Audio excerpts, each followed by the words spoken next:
Surah Al-Takasur, 102. Surah Introduction. Here's a revised introduction to Surah Al-Takasur.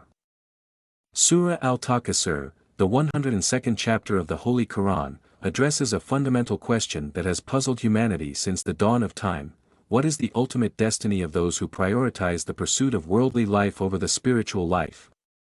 This surah provides a powerful answer to this question, and serves as a stark reminder of the fleeting nature of material wealth and status. In just 8 verses, Surah Al-Takasur delivers a profound message that cuts to the heart of humanity's preoccupation with the transient pleasures of this world. It warns us that the pursuit of wealth, status, and power will ultimately lead to emptiness and loss, while the true believers who focus on their spiritual growth and development will be rewarded with eternal happiness and peace. This surah serves as a powerful reminder of the importance of living a balanced life, one that values both the material and spiritual aspects of existence. It encourages us to reflect on our priorities and values, and to strive for a life that is guided by faith, humility, and a deep commitment to our Creator. In short, Surah Al-Takasur is a powerful reminder of the importance of living a life that is centered on the worship of Allah, and of the consequences of neglecting our spiritual growth in pursuit of worldly desires. It offers us a chance to reflect on our actions and intentions, and to strive for a life that is truly meaningful and fulfilling.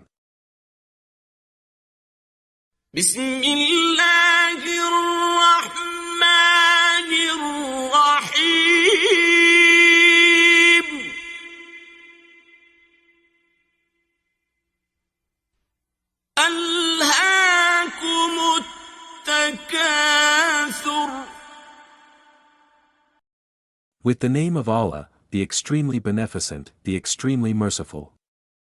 Competition for more has beguiled you. 102:1.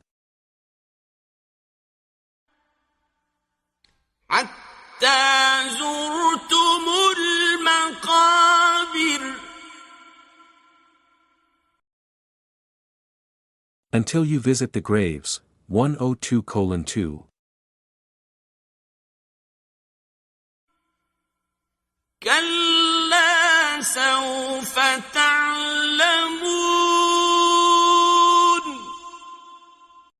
Not at all. You are going to know. 102:3.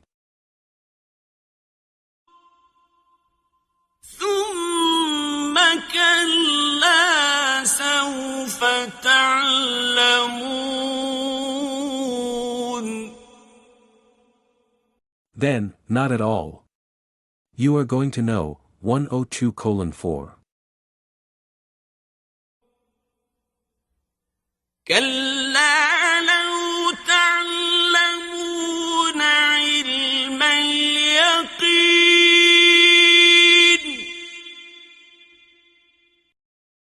Not at all. If you only know with knowledge of certainty. 102:5.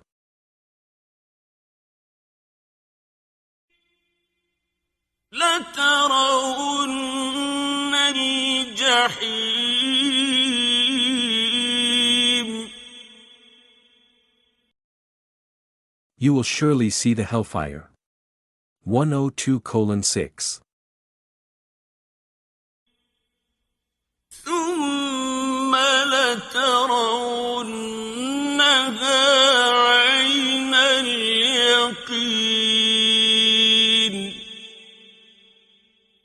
Then you will surely see it with the eye of certainty. 102:7.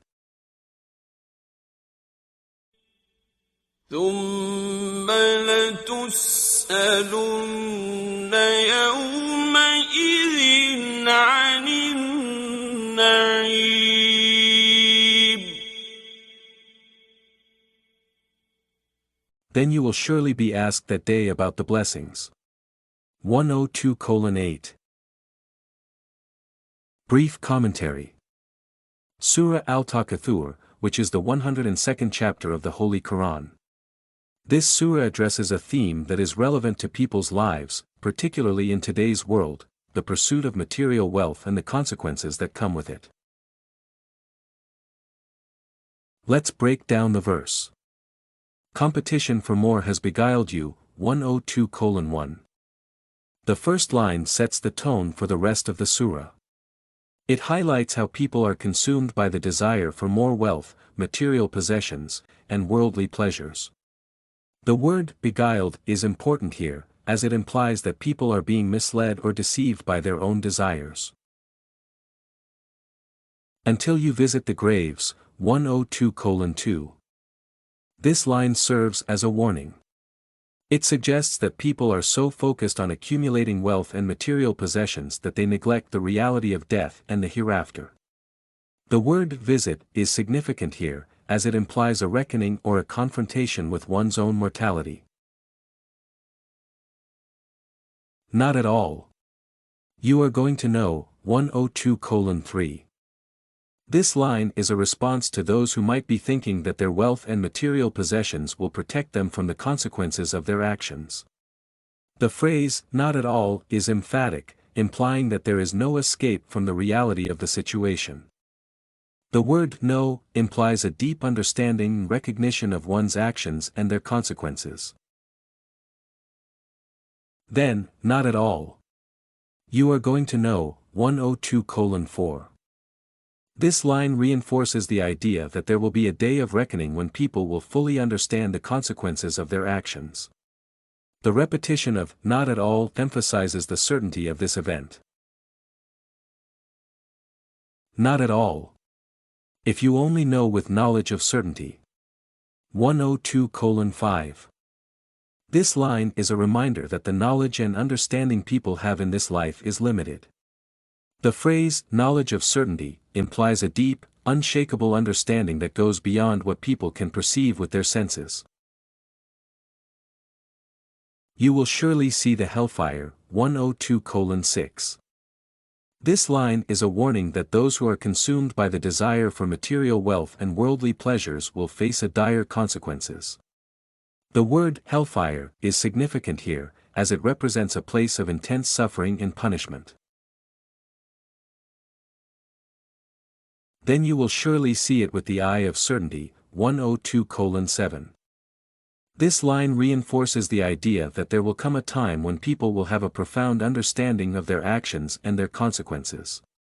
The phrase, eye of certainty, implies a deep, unshakable awareness that cannot be ignored or denied. Then you will surely be asked that day about the blessings, 102:8. This line is a reminder that people will be held accountable for the blessings they received in this life. The word blessings is significant here, as it implies that people have been given gifts and opportunities that they are responsible for using wisely. In summary, Surah Al-Takasur warns people against the dangers of being consumed by the desire for material wealth and worldly pleasures. It emphasizes the importance of recognizing the reality of death and the hereafter and using one's blessings wisely. The surah ends with a reminder that people will be held accountable for their actions and will have a deep understanding of their consequences on the Day of Judgment. In simpler terms, this surah is urging us to not get too caught up in the race for wealth and material possessions. We should be aware of our mortality and the fact that we will be held accountable for our actions. We must recognize the blessings we have and use them well. Here are some examples of blessings that people will be held accountable for on the Day of Judgment, based on Islamic teachings. 1. Health and well-being. Good health is a blessing from Allah, and people will be held accountable for how they took care of their bodies and used their health to worship Allah and fulfill their responsibilities. 2. Wealth and material possessions. Wealth and material possessions are blessings from Allah, and people will be held accountable for how they used them. They should have used them to help others, pay zakat and charity, and not hoard them selfishly. 3. Time. Time is a blessing from Allah, and people will be held accountable for how they used it. They should have used it to worship Allah, perform good deeds, and fulfill their responsibilities, rather than wasting it on sinful activities. 4. Knowledge. knowledge is a blessing from Allah, and people will be held accountable for how they used it. They should have used it to worship Allah, guide others to righteousness, and not misuse it to spread falsehood or evil. 5. Family and relationships. Family and relationships are blessings from Allah, and people will be held accountable for how they treated their family members and others. They should have treated them with kindness, compassion, and respect, rather than neglecting or harming them. 6. Faculties and abilities. Faculties and abilities, such as sight, hearing, and speech, are blessings from Allah, and people will be held accountable for how they used them.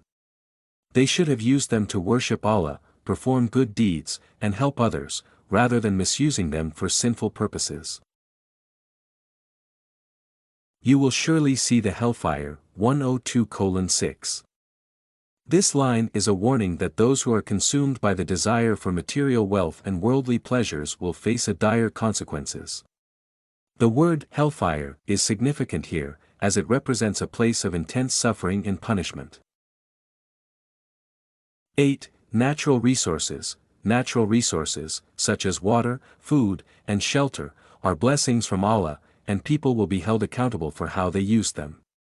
They should have used them wisely, avoided waste, and not exploited them in ways that harm others or the environment.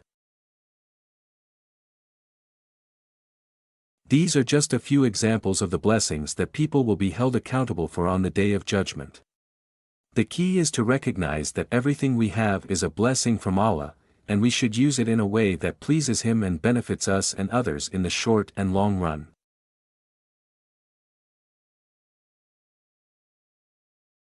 Self-accountability.